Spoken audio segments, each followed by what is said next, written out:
Olá, sejam todos bem-vindos ao Mystic World, esse canal que busca sempre trazer informações sobre o mundo e a cultura pagã nos caminhos da bruxaria. No vídeo de hoje, nós vamos falar sobre os deuses egípcios Anubis, o embalsamador divino. Anubis, também chamado de Anupu ou Anupo, é o deus egípcio protetor, guardião e guia dos mortos, dos túmulos e sepulturas. Na mitologia egípcia, ele auxilia os mortos no encontro com Osíris. Ele era representado com um tom de pele escura, simbolizando os depósitos escuros negros do rio Nilo, que garantiam o sucesso e o cultivo do Egito. Ele é associado ao olho de Horus, apontado como deus dos ritos funerários, como o processo de mumificação dos faraós. Osíris, perdão, Osíris não. Olha eu já fazendo confusão aqui. Anubis. Anubis ele é representado com a cabeça de chacal e o corpo de homem. O culto a Anubis teria começado entre os anos 3100 a.C. e 2686, na época da primeira dinastia do Egito. Na mão direita ele segura um cetro e na esquerda a chave, que representa a vida e a morte. Além disso, Anubis tem como símbolo o chicote, que ele carrega junto ao seu corpo. Essa representação é devido porque, assim, naquele momento, naquela época, os mortos eles eram enterrados em covas rasas e perto a esses animais, aos chacais. Então, para evitar que os túmulos fossem saqueados, né, os cães e os chacais, eles eram usados como protetores daquele local.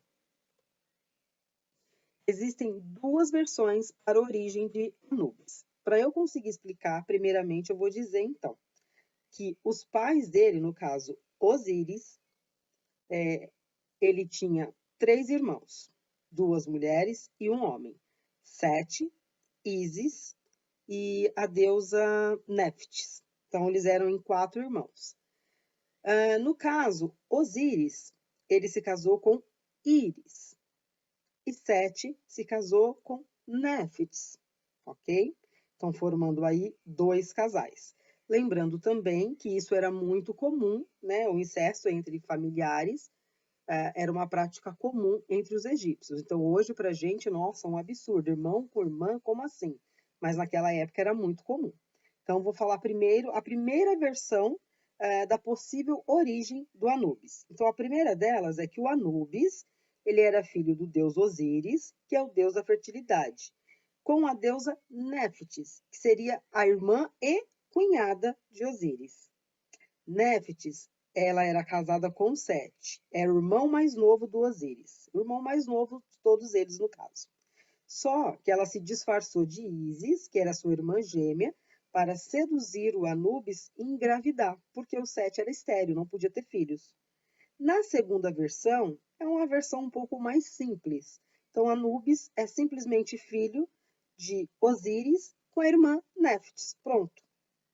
Nessa versão, Osíris ele se juntou com a irmã Néftis e com ela teve esse filho, que é o Anubis.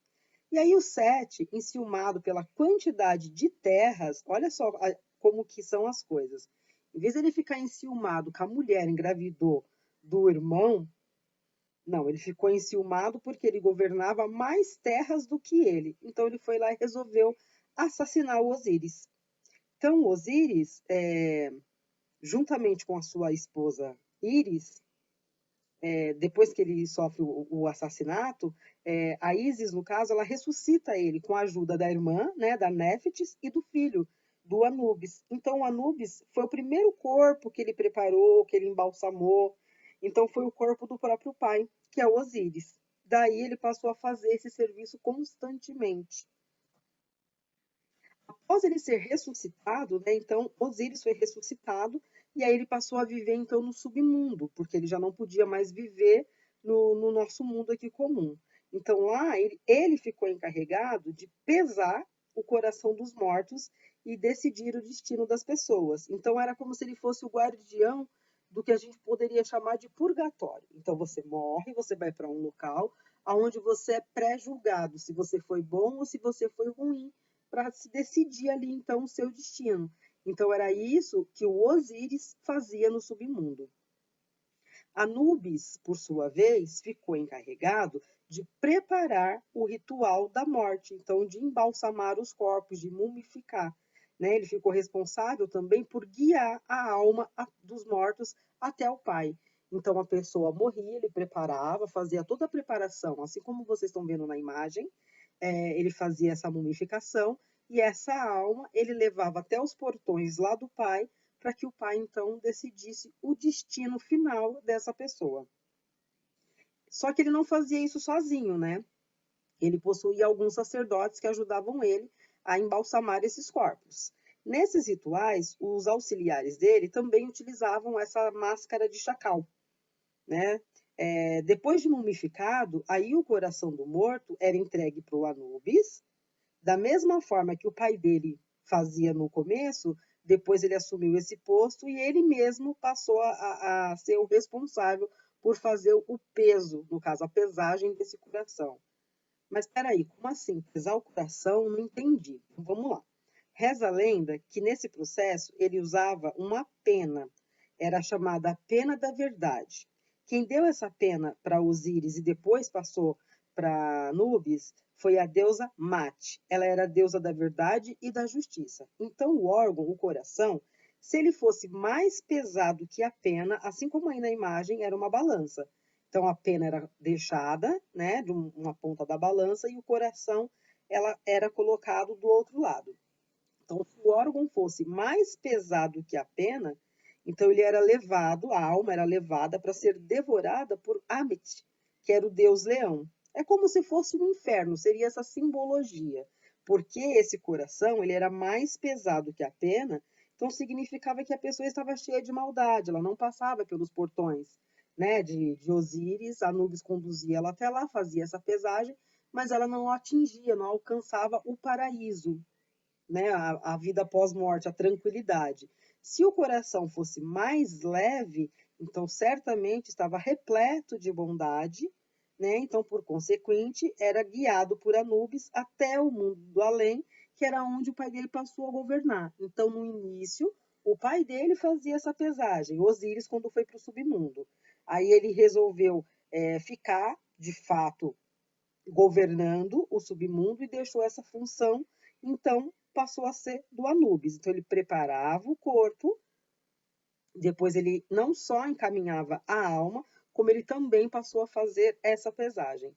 Alguns filmes, algumas séries, tem algumas referências assim, quando se trata da mitologia egípcia. Eu já vi vários, é que agora não me vem nada na cabeça para indicar, mas depois eu posso deixar aqui nos comentários do vídeo. As pessoas chegando, né, até os portões ali do submundo e sendo pesadas entre a pena e o coração para ver se elas têm ou não o direito de adentrar. O Anubis, ele chegou a se casar, ele casou, óbvio, com a deusa dos funerais, que é Amput, e com ela eles tiveram uma filha, a Quebec, e ela é associada àquele líquido que a gente utiliza, a gente não, eles utilizam para embalsamar os corpos. Então aí está a figura, né, da maravilhosa esposa dele e ali do lado os dois juntinhos. Eles casaram então e tiveram essa filha. Espero que vocês tenham gostado de conhecer um pouquinho mais a respeito do Anubis. Eu já vi muitas lendas colocando, por ele ter essa cabeça de chacal, que muitas vezes é confundida com um cachorro, ou muitas representações até no lugar da cabeça do chacal do próprio cachorro.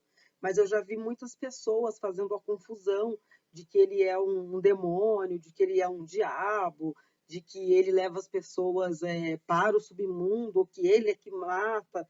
Gente, não façam confusão. Ele apenas é a pessoa que prepara o corpo após o falecimento, mumifica, né, cuida de tudo isso.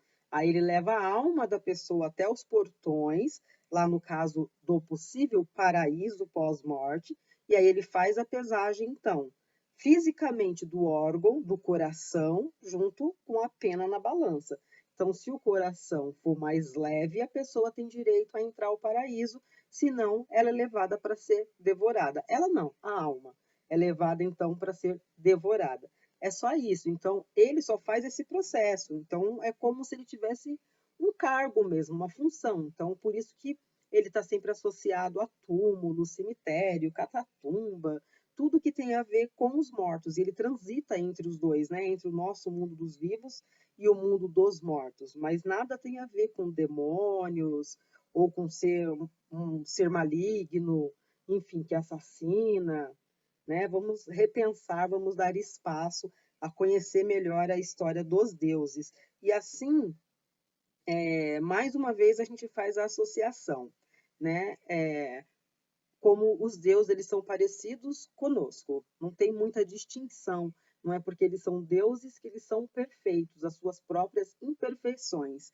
Então, a mãe dele não podia ter filhos, né, porque casou com o irmão e o irmão era estéril, então ela se passa pela irmã, né, se passa pela deusa Ísis e ela vai lá e engravida do cunhado, que também é irmão dela, só para poder de fato ter um filho. Mas para o irmão mais novo, o mais importante para o Sete é que o Osíris tinha mais terras do que ele. Então, tipo, dane-se que você ficou com a minha mulher. Como assim você tem mais terra do que eu? Então ele manda assassinar o próprio irmão por uma questão aí de posse, de poder. Ele nem se importa com o fato dele ter tido um sobrinho, enfim, essa bagunça total, né? E como eu disse, era muito comum aos deuses esses casamentos entre irmãos. Era muito comum naquela época. Então não era nada absurdo como a gente vê como incesto nos dias de hoje. Espero que vocês tenham gostado. Sou a Juliana Silva do Mystic World. Se você gostou, deixa aí a sua curtidinha nesse vídeo. Pode compartilhar com quem você quiser para que mais pessoas tenham também acesso a essas informações. Beijo, até semana que vem com o próximo vídeo. Mais um Deus da série Panteões. Bye, bye.